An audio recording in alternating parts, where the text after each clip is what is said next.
salaamaaleykum dal leen ak jàmm ci Xarala Academy mbokk yi seetaan Xarala Academy doon topp suñu formation HTML ak CSS tey ñëw nañu ci jeexantal bi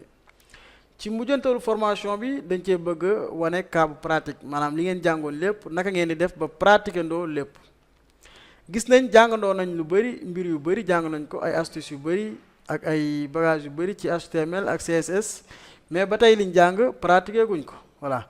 tey nag ci tutoriel bi liñ jàng lañ bëgg pratiquer ñu bëgg ci créer benn site bu simple comme site bi mel nii page d'accueil à propos contact ku ñu topp ba mu jeex di nga créer site bu mel nii gis nga site bu simple la am ay page yu bëri am na beneen page à propos moo nekk nii am na beneen page contact gis nga ñu def ci lii lépp loo xamante ni jàngoon nga ko ci tutoriel bi rek tey nga ko mën a pratiquer ok balaa ñuy commencer am na mbir yu bëri yu ñuy soxla voilà bu nekkee abonné koo ci chaîne bi mi ngi nii Xarala Academy boo duggee di nga gis tutoriel yëpp lii njëkk a soxla mooy éditeur de code parce que ñu ngi doon utiliser Notepad++, mais tey suñu commentaire ñu ngi bëgg utiliser Visual Studio Code moo nekk nii boo duggee code.visualstudio.com wala nga recherche Google VS Code dana la indil code bi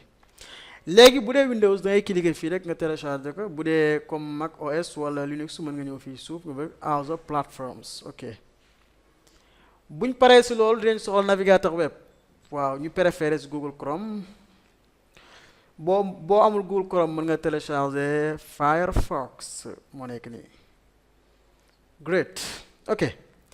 bu nekkee ñi nga xamante ni tamit bëgguñu seetaan kii bi wala am nañ yenn notion yi bu leen neexee mën nañ ñëw sama dépôt rek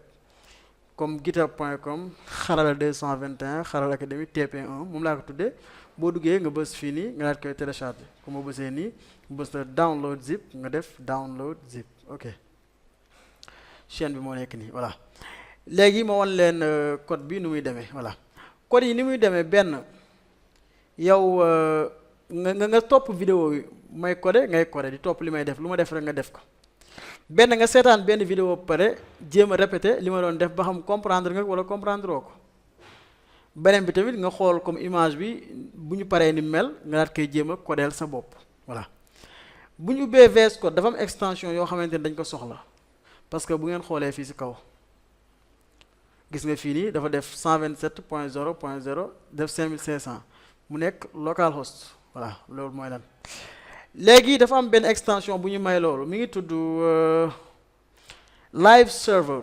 ok léegi bu ñu ñëwee extension yi fii nii dañuy recherche live server je pense que j'ai bien prononcé le nom voilà live server après nga cliquer fii man télécharger naa ko pare nga daal di télécharger voilà parce que boo ko télécharger pare boo ñëwee comme par exemple ci fichier bi fii nii comme fichier index.html boo bësee clic droite voilà da lay indil fii anamu sax live server boo wàccee di nga gis fii normalement voilà mi ngi nii open with live server wala nga ni stop live server ok buñ ci paree tamit am na extension bu ñu soxla mu ñaan ko Emmet mën nga utiliser tamit VS Code dina kii nu mu tudd Sublime Text dina ko am moo tudd Emmet mais bu nekkee VS Code da ko wàccaale moo nekk nii Emmet la tudd fii da ko wàccaale moom jarul sax nga koy télécharger bu dee VS Code ngay utiliser parce que da ko wàccaale Emmet la mooy njariñam par exemple fii nii bu ma soxla woon benn div bu am